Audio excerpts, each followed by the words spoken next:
Firstly, the empty bag enters the machine. Pre-formed plastic nozzles are fed into the place device from the hopper.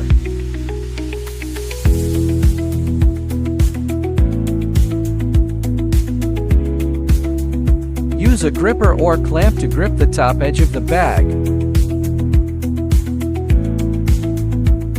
Then enter the capping station and place the lid into a sealed bag.